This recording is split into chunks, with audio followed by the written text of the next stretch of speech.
Hey, what's up, everybody? I'm Scott. I'm Shatay, and we're the Hazes.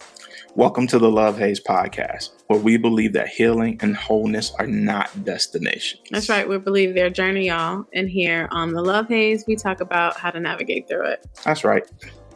You know, we talk a lot about family dynamics, interpersonal offenses, and just generally moving past stuck places. Yep. We don't talk a lot, and we don't hear a lot of conversation around like trauma in the workplace. But we all know it happens. Listen. And I'm actually already triggered. So let's just lay it all out on the table. Yeah. Let's have a conversation. Please. Workplace trauma it is. Welcome to our Black love journey. Let's get into it. Let's go. Listen, I cannot wait to talk about this. I have so many examples just from the past 9 to 12 months alone that I could share. Where did this come from? I think we were out somewhere and someone mentioned the idea of workplace trauma, like having gone through things, and they were kind of asking a question about how someone else navigated this like really tricky workplace dynamic. And immediately when they said workplace trauma, I was even triggered like, oh, listen, I got a lot to say about it. We have to we have to process through it. And I think in our past episodes, you know, I might have mentioned a work situation here or there, but collectively, when the person said those words, workplace trauma, it immediately resonated with me. Yeah. Like I identify with that. And yes, I think we need to normalize those types of conversations, because even in my friendships, I hear people talk about like, oh, my boss is this way and I had an issue with this and this person is racist and this is, you know, like all of these things that happen to us in the workplace. We spend so much of our time, the majority of our time actually, at work. And so of course we would experience some sort of trauma. I mean, ideally we wouldn't, but it happens a lot. And so we need to talk about it. As Charlamagne would say, we need workplace trauma to come to the front of the congregation, because we like to have a word. We like to have a word with you. So in your opinion, like what does it mean? How would you even define workplace trauma? What is it? Workplace trauma is no different from really any other trauma as it relates to it being a stuck place.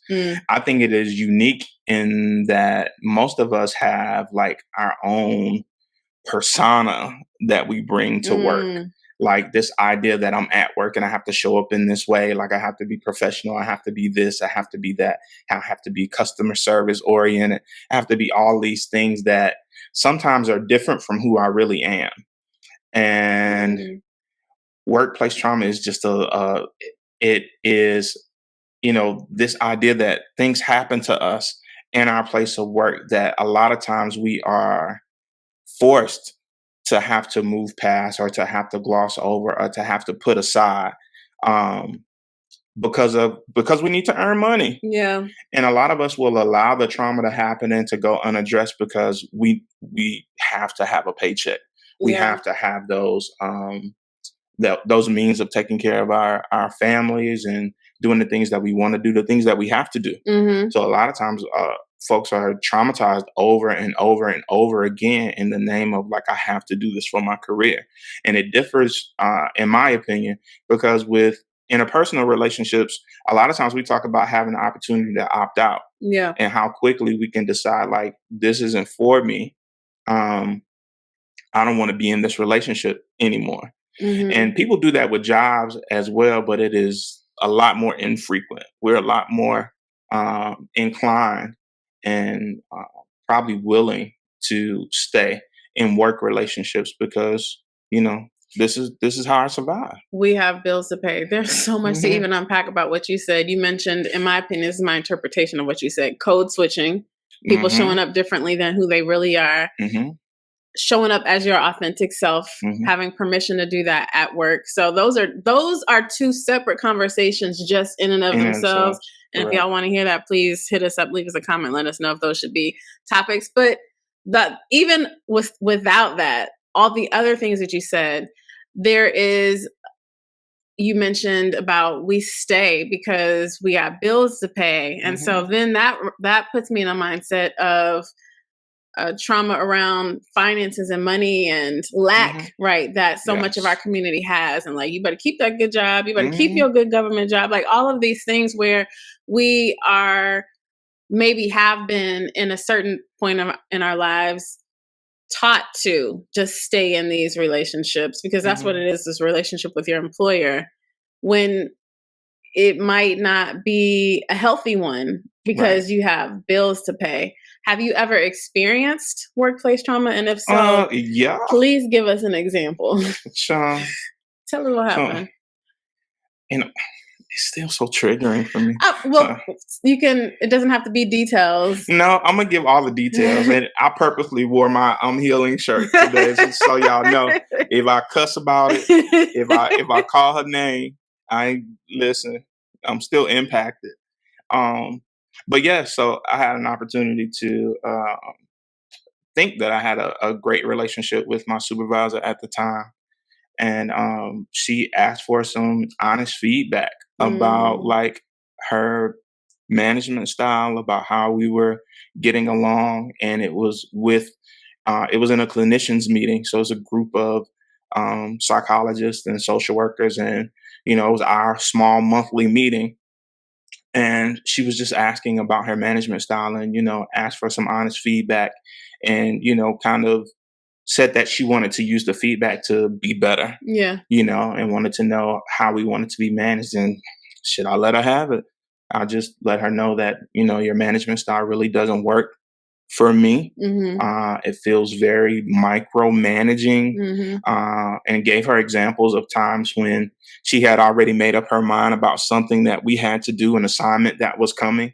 And frequently that meeting that we do every month is like something new has come out from above. She has to deliver the message that we have to do this new thing that is addition to our work. And she would come into the meeting and say, well, tell me what you guys think about this thing. Would you be open to doing it? And the entire time knowing that we have to do it, but making us feel like we had input. And I just told her that, that management style doesn't work for me. I would prefer you come in to tell me what the new assignment is and that I have to do it. Don't spend 55 minutes of my day making me feel like I have an opinion and that it counts when you know that it don't, that it doesn't, and then have this letdown on the back end. And I just told her that it felt very lip service-y, and like my opinion wasn't valued in the space, nor was it necessary. And I just felt like it was a big waste of time. And I didn't appreciate my time being wasted. And I also gave her feedback around like telling us to figure things out as a team rather than just giving a directive. So she would frequently like tell us to like go figure out how you all want to do it, come up with a system, and we would have these committees and like spend weeks on these committees, like developing these plans, kick the plan over to her and she'd be like, actually, I don't like it. Like, go back to the drawing board.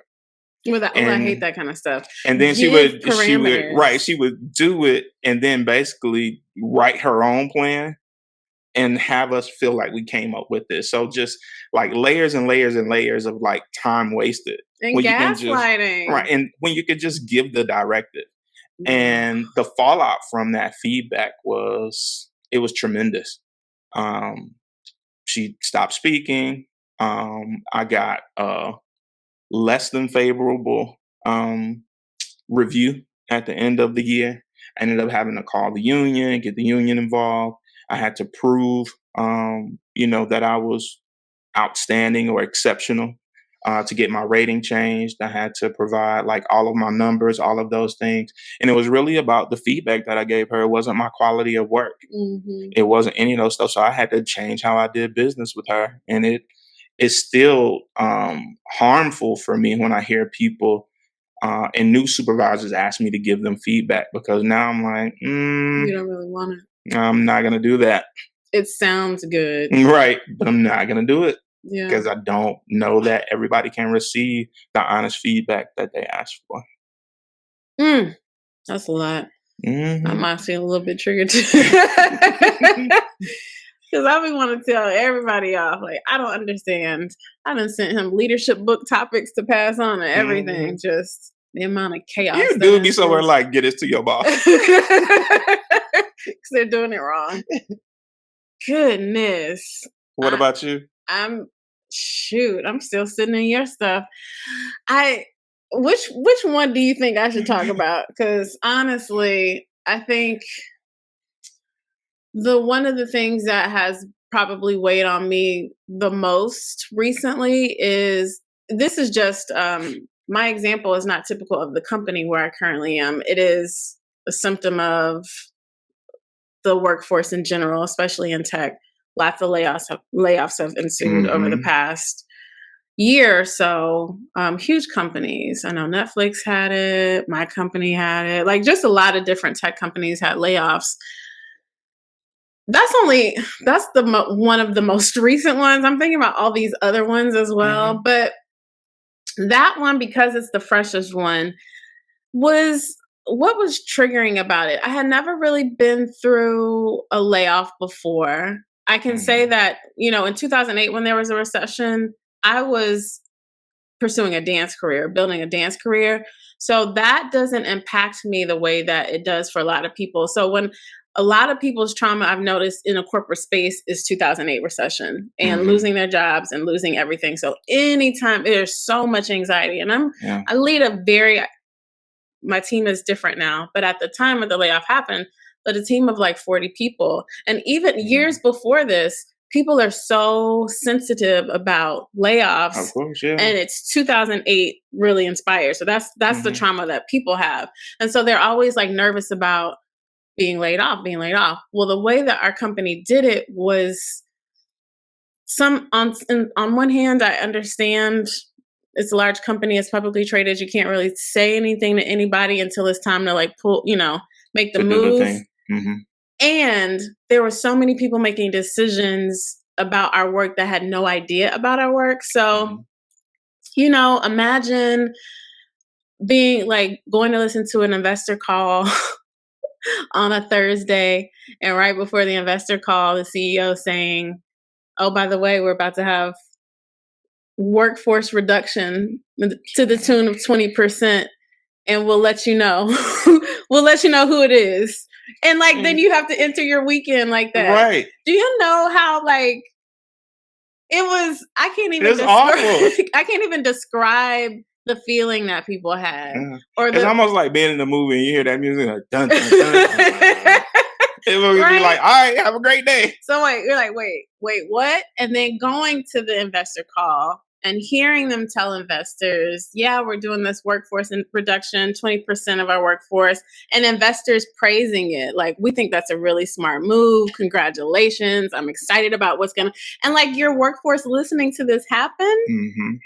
And then, so you go through the weekend completely anxiety ridden because you're like, am I losing my job next week? You come in on a, I can't remember how it happened, if anything happened on a Monday, but just imagine that Friday and that Monday, just crickets, like people not saying anything. People are just fearful. And they basically sent an email, I think the next morning on a Tuesday, being like, hey, if you get an invite for a meeting with HR, then you know. And everybody else will talk to you on Wednesday. And if people got let go, they had like 10 minutes to say goodbyes, and they were like locked out of the system after that. I don't know if I'm saying too much information, but I'm laying it all out on the table. I mean, that's what we said we were going to do. So here we are. That experience was traumatic as hell. So people are like searching calendars, like who got an invite? Did you get an invite? Because there was no way to know who was getting let go and who wasn't until it just happened. So, a good amount of my team was impacted. And there's this really complicated adult emotions of grieving the loss of teammates, but also sort of being grateful that your job was spared. Really weird feeling to have. But like to see your whole team just impacted in this way. And then the company being like, all right, we're excited. It's time to move forward. You get to help us build what's next. Can you imagine? And you being like, what the F do you mean? You know? Yeah. And I was really proud of myself for how vocal I was. I was like, whoa. Build what? You have to be specific because clearly you didn't like what we had because you broke it. So tell me what you want me to build. And they're like, oh, you get to help us decide. Like, no. You clearly have something in your mind that you want. Use your words and say it. And so just trying to, I think the other, aside from that event happening, being the leader of a team, like 2 times over, right? I lead managers who lead their own set of teams. Mm-hmm. And to be holding space for everybody's anxiety and everybody's fear, and everybody's discomfort, everybody's psychological safety. And I don't even have any psychological safety in this moment. Right. Someone coming to lead the team that we've never worked with before, that knows nothing about our work. It's just a snowball effect of traumas after that. It's like trauma on trauma on trauma. And to be tasked with trying to move forward and rebuild from there. My goodness, you know? Like, how do you not have hurt after that? That is like stays with you. It's impossible. And I think I felt the same way you felt. And this is how much we love each other, right? So when I was going through mine, Shantae was like, get that girl this book, show her how she should be leading. And I was like, let me log onto your call so I can cuss everybody out about my wife because I don't give you ain't this the Hayes household. We riding over here, so I'm straight ready to turn on Nucky if you buck because I mean y'all playing with my baby, right? And you know that kind of leads us into the next question: like, how do you think workplace traumas happen? The only response I have to that is that people are people. That is period. Like people are gonna people. At the end of the day, when you own a business or an executive of a business, you do have a responsibility to that business, to that cause. So a layoff, like you have to do what's best for the life of the business. I totally get that. I really do understand that. That's all I really have. Like you can be like, we're going to do all this training for people so that they have cultural competencies and are more equipped to work with diverse teams, but still microaggressions happen and racial traumas happen in the workplace. You can say, oh, we're going to train on, you can have the best of intentions, try to set up all the proper preventative measures. And at the end of the day, people will just people. To me, and I bring it back to like, to me, it's about universalization. It is understanding that your company has its own values, right? And you have your own values. A person that you enter into a relationship with, they have their own value, the way that they came up, the way that they were raised, things that are important to them. And then you have your own. And you are tasked with trying to align those things to make them work. And just like when you're in relationship with someone, sometimes it's not alignment. Right. And I just think more so with work, we are willing to stay misaligned for our paycheck or not knowing, you know, what else may be out there for us. For just like some people stay in unhealthy other relationships, interpersonal relationships. Some of us stay in unhealthy relationships for work and have that trauma and move forward with it because we're comfortable. I don't operate that way. I cannot be at a place just because I need a check. I have done it before. And the reason that I cannot do it anymore is because I know what it feels like. I remember I was building my dance career. So I had like all these kind of just sort of like random jobs when I was in LA, and I was working at a bank for like 2 years. And I remember moments of like having to go to work and just being in tears. Like, I don't want to go here. I hate it. And that feeling, I stuck it out until I eventually just found something different, but I don't ever want to feel like that again. And so now I'm under the mindset and the belief like I have choices. I don't have to be anywhere. You know what I mean? Yeah, I just know that I've done it before. There have been times when I felt like I needed to exit this position, and I've pivoted to like trying to figure out ways that I can change the culture from the inside, and going back and forth with myself about my why of the work. Like, am I here? Am I going to leave this place because of like this traumatic incident I had with this one person who was being a person who developed their leadership style based on whatever. Like, there is this understanding for me, or this intersection for me, like, of my personal value system and then the work that I'm called to do, being, more important than just my little injuries, you know. And if it gets to the point to where I feel like, okay, one outweighs the other, and I'm coming to this place and I'm unhappy every single day, and I'm feeling like I'm just being hazed up here, like I'm getting my ass kicked every day just to be in this place, that's going to be different for me. But there is like this idea, not just staying for a paycheck. Hell, I don't do this just for the paycheck, because it ain't a grip.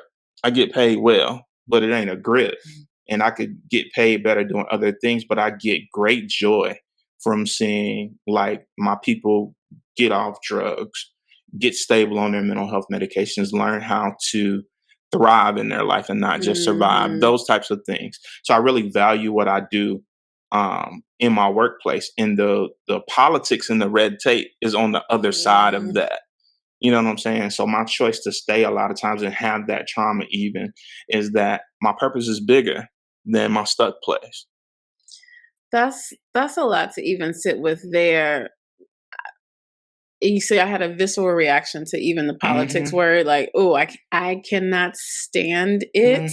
I am so purpose driven, and my values and mission are so important to me that I push against a lot of that stuff. And I agree with you. That's also why, I show up to my job the way that I do. It's really, I love seeing the impact that we have, and we can like help people to the next place, the next career goal, or help folks get over their imposter syndrome to see that they actually can have this job that they never thought that was possible for them, or have this career rather that they never thought was possible for them. That type of stuff is like so tank filling, and this is not the only place that we could do that. This is not the only way that we could do that. And so it's just complicated. It's very, very gray. I don't think that there is a black and white to it, because there's also a cost to every single job. So even if we had like our dream jobs, right? Working with Beyonce, you know what I mean, on a show, whatever the dream job is for someone, there is still a cost to it. And it could be, oh, the hours aren't ideal, or it could be, it's going to take me away from my family for X amount of time, or like there's still something that is going to be not perfect. So I do agree that there is no perfect situation, and there will be a little bit, in some instances, like some things that you will just have to forgive and move on from. And when I think that sometimes though, maybe the trauma, maybe it's because it's the final one. It's not been the first one. And so now it's just like injury upon injury upon injury. And we have to make that choice. Yeah. One of the things, and you just said this right, and I immediately latched onto it. And you were saying sometimes we have to move on from it, right? And to me, trauma and grief and all of those things, like being tasked with moving on from something, is not always possible. Sometimes we have to move forward with it. Right. And for me, what I don't want to do is be a person who creates trauma for somebody else in the workplace. Because I have my own trauma that I haven't been able to move forward with. Like, my trauma is there. It happened. I'm healing. Right. And that healing helps me to make better decisions about how I deal with my coworkers. Right. I had you were talking about an incident actually the other day where somebody gave you some feedback about something, and you told them, like, basically, like, people going through their own stuff. Right. How dare you try to admonish somebody when people going through their own stuff? So to be that voice who's able to even tell leadership, or tell somebody who can tell somebody, like, consider your employees. Don't come over here with that worker bee bullshit. Like, just do the work and make the company look good. I push back against that every time when we have to do those types of things. And to me, that's a part of the haze of, dealing with workplace trauma. My supervisor, my current supervisor, yesterday, as a matter of fact, asked me about some feedback that she had given me. And she had given me some, I think what she thought was some great feedback about burnout. We are short staffed. We're down 2 social workers. We have a steady stream of people who are leaving, like our admin support people, um, peer support people leaving, and all of these things happening, and the work still has to be done. So we're doing my mid year review, and based on my metrics, I'm doing like 184%. The metric is not you're expected to be at like 80%, of like having your notes in, the amount of notes that you do, group notes, all that kind of stuff. My stuff is at 184%. So you're doing over 200% of the goal. Right. And so she was like, well, you're doing really well. And, based on your numbers, I really wanted to have a conversation with you about burnout. And I have this little handout for you about burnout, and blah, blah, blah. And so I didn't say anything about it. I was like, thank you. Assign my little mid-year appraisal. And she hit me yesterday like, what did you think? Just honestly, what did you think about the feedback that I gave you about burnout? So honestly, I didn't think nothing about it. I felt like you had to say that, but also all the other meetings that we're in as a group is like, these people have left. Someone has to do the work. And in the immortal words of Jesse Jackson, I am somebody. Somebody got to do the shit. I'm somebody. So of course, I'm doing the work of 1.5 to 2 people because all these other folks have exited the program. The amount of groups and activity and treatment hours that we have to provide, that hasn't changed. Yeah. So it has to be done. And on the back end of that, I also gave her the feedback, like there are these other people within this organization that you're not really asking to participate or step up. So it's just like, okay, which one of the social workers is going to take this extra group? We're opening up more beds, so that means your caseload will be bigger. Then that means the group notes, the individual notes, all these things that I enter, there will be more of them. Mm-hmm. So I feel like it's lip service to give me a piece of paper about burnout. I do this for a living. I know what a burnout is. Don't tell me that shit. Try to psychologize you. Right. What are you doing? As if I don't do this. Like, and more than anything, like it's almost like an insult to my intelligence. Yeah. Like, I know what burnout is. I'm like, the handout don't mean shit. Like, give me somebody who can help me do this work. Support me. Support yes. is what I need. And support is not lip service. Support is not letting me know that you understand that I'm burning out, right? But do it anyway. It is a CYA for management to say that, talk to employee about burnout. Oh, he's burned out. We had a conversation about that at his mid-year appraisal. I'm not interested in that. Mm-hmm. Like, be the support. Yeah. Do the thing it is to spread the work around so that my numbers don't look like this while somebody else's looks like 70%. Yeah. You have to do that. And that is the haze. That's a part of the haze for me. And the other portion that I figured out in a psychologist that just left us gave me this feedback, and I've been carrying it with me. He said it is so difficult to work inside of systems that based on my core values and the training that I have, I'm supposed to be dismantling.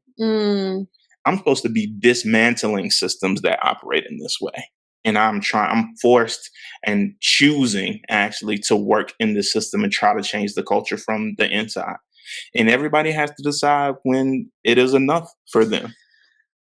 Woo, child. The dismantling the system part, that is a haze. I think about in my own situation. So I've learned a lot about myself over the course of the past year.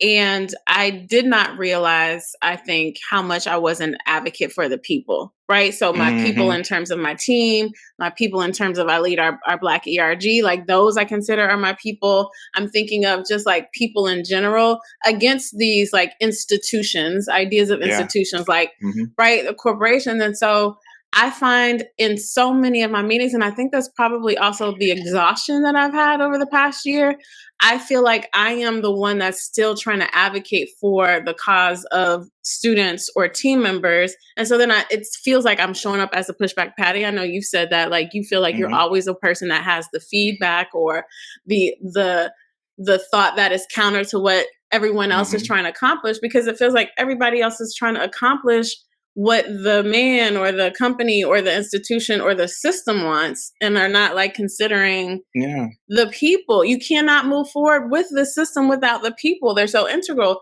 The Hays, though, like, it's so exhausting to do that. It is. And it's like to the detriment of our own peace, our own professional reputation, our own productivity, or maybe even engagement is the right word. It's so costly, especially if you feel like you're kind of doing it by yourself. Yeah. And so I don't even know how to dismantle a corporate like system in a way that truly, truly works for people. I think the only example that I really have is just for people like your coworker to just actually bounce, to just not be it and go build systems that are better. Yes. You know? I totally agree. I don't know how to dismantle that system with being in it. Yeah. I think the way that I'm learning to navigate it is to be okay with being the person that has the pushback. Right. They asked me at several points to take on this team lead role. And I've said no every time. And it is because I don't like the leadership style that they push. It is a leadership style that we understand that you have a voice that people listen to. So we would like to put our words in your mouth, and then you use your voice to get people to do the work. And I've been an assistant chief of social work at my last job. And that aligned more with my values in that I was able to work with management and upper level leadership to help them understand that your employees are your first customer. Yeah. And when you have happy customers, they are more than willing to go and do this work of your secondary customers, who are, the people who are receiving our services. When you don't take care of your primary customer, your employee, or when you don't view your employee as your first customer, and it shows, you will pay people a lot of money, but people will rotate in and out of this place like nobody's business. The amount of money that my company spends training people who come and don't stay because there are no retention type of things. Us being short social workers right now is partly because we don't have any options that are like flexible work options. Yeah.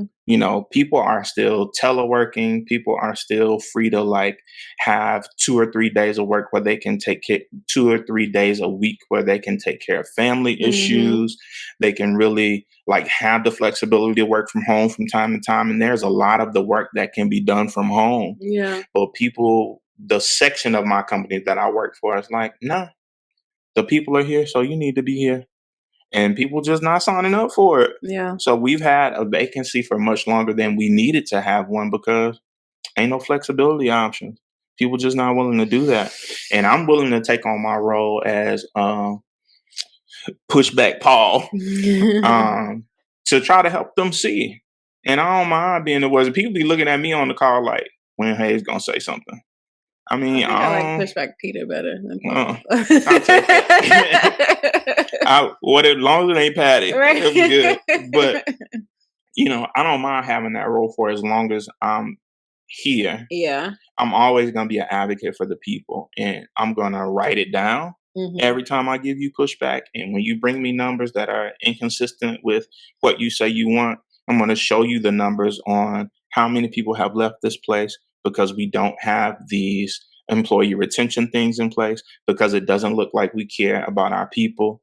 I have formed and started a social committee where we kick it together and try to develop that part of it. Doing my part to try to help things be better and not create additional workplace trauma for people is what I can do. And that is the way that I'm choosing to navigate that haze and try to make things better. I agree with that perspective. So I do similar things. So I make sure that on my team we have, it's an entirely remote team, have always been remote even before the pandemic, but we do these monthly water coolers where we get together and we only talk about who we are as human beings. We do monthly DEI reflection sessions where we only get together and talk about who we are as human beings, what makes us different, what makes us the same. We talk about ableism and foods from different cultures and learning differences and neurodiversion, like all types of things, not just like race as a means of diversity.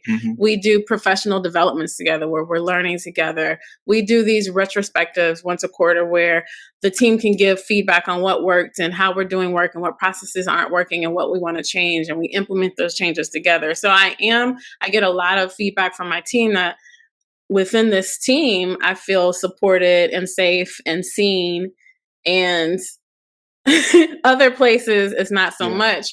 So I agree that like trying to be the change in some small way is one way to navigate it. But I'm going to introduce another haze in that, yes, we can say I'm going to choose to stay here and show up in a way that I will want someone else to show up for me, essentially. And those moments when your regular life is also alive. So I'm thinking about that moment I'll speak for myself because I've been feeling it and processing it a lot in therapy. Family, like supporting, trying to care for a family member who lives in an entirely different state. Right. Fertility, we're still on that journey ourselves, and it's been heavy for us recently. On personal like stuff and all of the things that even just those two things I just mentioned triggering, right? Trying to get your health together, don't have any other extracurricular activities. We also have the love haze that we really want to pour into and we're passionate about. So all of this thing, the other things that make up our lives, and then to have workplace stressors, like that's too much. It's just it's too much. And so I think that there are seasons where, not all of it will feel like a haze at the same time. And I think that's just where I am right now, where a lot of things are feeling like a haze. But especially when a lot of other things are feeling like a haze, I'm not interested in having my job feel like the haze as well, Those are those times for me, though, when I introduce boundaries.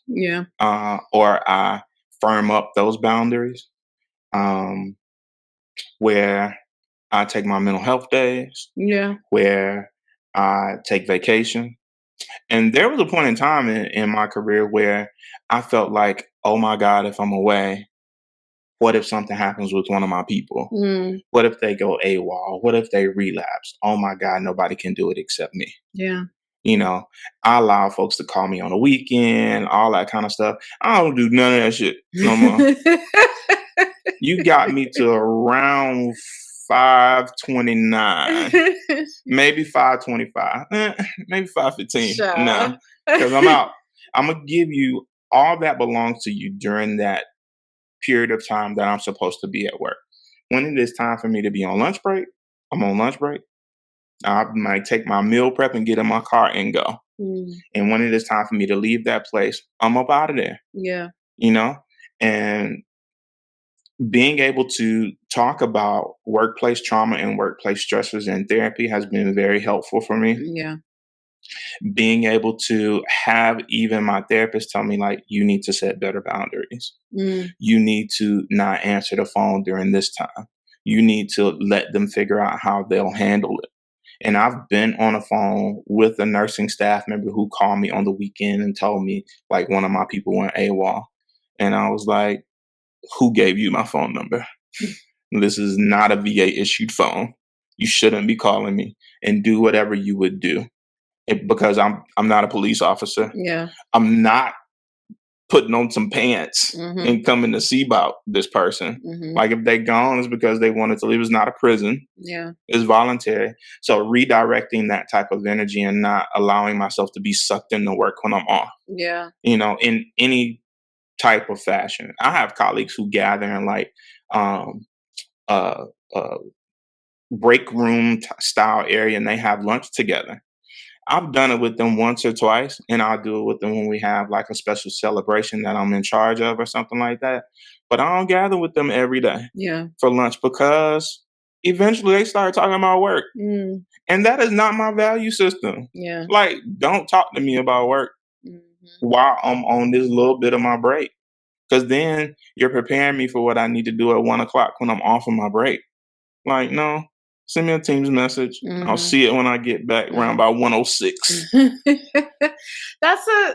I appreciate that. It reminds me of the conversation I was just telling you about that some of us were having on Thursday evening in terms of boundaries. And I think it's what my therapist has been trying to tell me for like the past 9 months. But the way she's been saying it is like, why are you so emotionally involved in it? And so she was like, why do you kind of care so much is what I was hearing from her. And I was trying to convey, like, I don't know how to not care about the work that I do, especially when I'm at a point in my life where I choose work based on my values and causes that are important to me. So if I think what I'm doing is important, I'm going to be emotionally invested in it. But one of my coworkers said so just wisely, and she was telling some of our younger team members who were like up in arms about some stuff that was going on as well, because everybody across the company is still feeling it as we're trying to figure out like who we're becoming.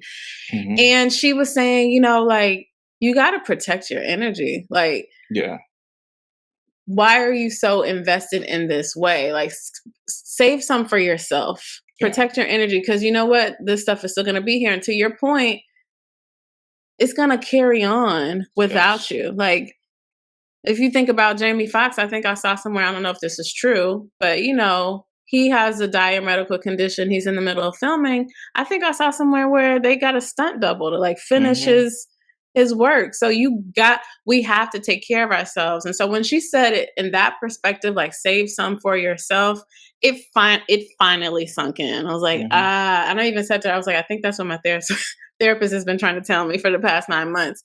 Save some for myself.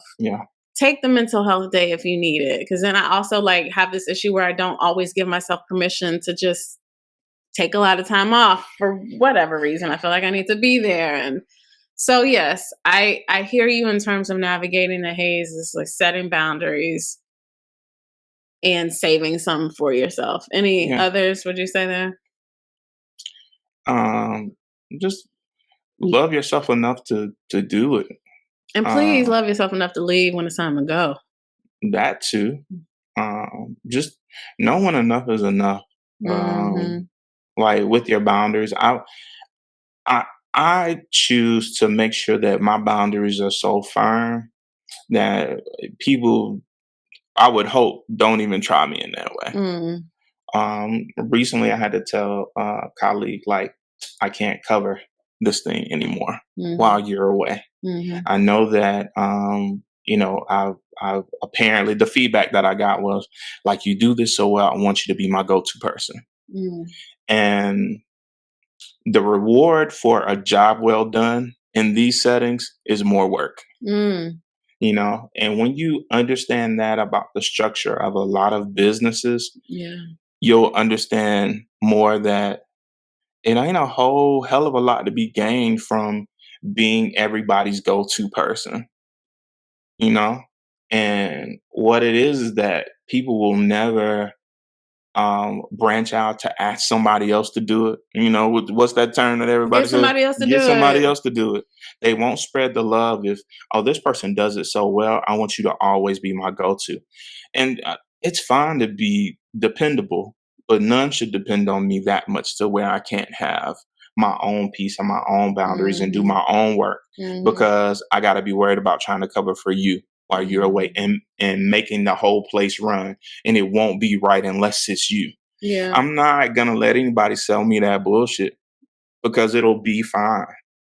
Hell, if they film the rest of Fast and Furious, whatever, electronically without Paul Walker, if they got somebody to stunt double for Jamie Foxx, they'll be fine. Yeah. And I have to take care of me and be the best me in order to show up in this place the way that I need to show up and give the service that my veterans deserve for their service to this country. Mm-hmm. If I am coming in at a deficit, then somebody gonna get that work. If I'm not feeling my best, somebody will get. I'll end up bleeding on people who didn't cut me and giving my veterans less than they deserve because I'm in a bad place. So I have to prioritize my care for them and for me to be the best that I can be. And just righteously, I deserve to show up as the best me anyway, even if I decide not to show up at that place that day. Sometimes it is for me, it's not even a mental health day. It is I don't want to do this shit today. And I've been social working for 22 years. I deserve the right to not want to go there. And I ain't going today. I ain't gotta make no excuse. Ain't no self-care. Ain't no mental health day. I don't want to do this shit today. Now, we'll see y'all on Wednesday. And that is enough. Period, as I say. Period. I hate it so much, actually. Ooh, child. I feel like we just had a whole group therapy session. I didn't realize I was going to be this triggered and up in arms. There's Where two or more together. This is clear. There's clearly still work to be done here for me. I would say in terms of like what we've learned, the nugget about saving some for yourself is one of the biggest things I'm learning just generally in the season of my life. My word for the year, my intention for the year is more self-trust. And there's been so many situations where I've had the opportunity to challenge, expand, check how much I actually trust myself. Work is, I think, one of those situations. And so in addition to, trusting myself and what I need, and when my spirit and energy is telling me that whether it's time to stay or go, I need to trust that. Pay attention to, we said this in our last episode, you really have to pay attention to your energy. If showing up consistently is just an energy suck, then really need to have a conversation with yourself. Like, is this still for me, or have I outgrown it, or have they outgrown me, or do our values not aligned anymore? And that's okay if they're not. It doesn't mean anything bad. Some places are and people are meant for a season. And so that's okay. It's just life. Life goes on, it evolves. And also, I'm really, really learning to slow down and just save some for myself. Yeah. Anything else you'd add to that? Just that nobody is going to take care of you like you're going to take care of you, especially when it comes to workplace. You have to value you enough to do what's right for you, to understand, to have the self-awareness, and then to do the work, right? Because self-awareness is one thing. Making the adjustment and repositioning is a totally other thing. To stay in a place and be traumatized over and over and over and over again, it is a choice. And to me, with the people that I work with, I am actively teaching them these skills to become more self-aware so they can make a different choice. And then how dare I not buy the shit that I'm selling? Yeah. How dare I not implement the skill set, because I'm so committed to this work, still me over here running from private practice and all those things, and not, and having the opportunity to not work in a system that I'm trying to dismantle. The answer is eventually going to be, I'm probably not going to be able to be a part of the system anymore. And I may be a person that ends up contracting, with my employer as a person who does it my own way, does it better, and has a skill set that I've developed based on what I know y'all ass shouldn't have been doing. Sometimes people model in reverse for you. Yeah. Or it's an opportunity for them to teach you how you don't want to do business. Right. And that doesn't mean that every single person is supposed to be an entrepreneur or every person is supposed to be in private practice. It means that when you realize that there's a misalignment, what are you going to do about it to get into alignment with something that works for your spirit and doesn't cause you to retire at 67 and die at 68? You know, I don't want to give my best years to dismantling or working within a system that I should be dismantling. I want to give my best years to me and my people and serving folk who look like me in the way that I want to do it. Amen. Cheers to that. So then what is the music for the moment? What does this feel like then? This is a good old fashioned PJ Morton moment. He has this song called My Peace. It's so good. Where he is essentially talking about, like, I am choosing me. I am deciding that I want to make decisions towards my peace. I am making a decision about whether or not I want to stay in this relationship, whether I want to keep doing this, and I'm going to do it my way. I'm going to do the thing that works best for me. And I will let you know if I'm going to remain here. What are the words? It's like, if it interferes with my peace, these aren't the words, but he just says, I'm done. If it messes with my energy, I'm done. He just says that. I'm just like, oh, it's a good song. And he has JoJo on it. And the track is fire. It's a very, very good song. And it's now going to be my workplace trauma anthem. Right. Coming to my office and that's playing. Just go on, turn around. Just go back the other way. Yeah, that's a really, really good song. Really good song. Yeah. I have really enjoyed this conversation. I think we've talked longer than we usually do, but there was a lot in there that we needed to get out, clearly. So we want to take a moment before we close up to shout out y'all, our listeners. Thank you so much for rocking with us. We are now almost at 60 episodes, which is so exciting. Like, who would have thunk back in 2020 when we first started that we would be at this place and having such amazing, enriching, exciting conversations the way that we do, that really at the end of the day still help Scott and I through our own journey of life. I want to shout out some folks that I can't tell if these are our folks who are Black and abroad, just out here traveling and listening to us on the go. If so, shout out, thank you. Or if we just have folks from other countries listening. We've got some listeners tuning in from Jordan, Ireland, Puerto Rico, which I know is a U.S. territory, so don't come for me for that one. Germany, South Africa. I do have some team members in Cape Town, so I hope it's y'all. What up, y'all? South Korea, Canada, and the Dominican Republic, Dominicanas. So thank y'all so much for listening and for sharing our episodes with others.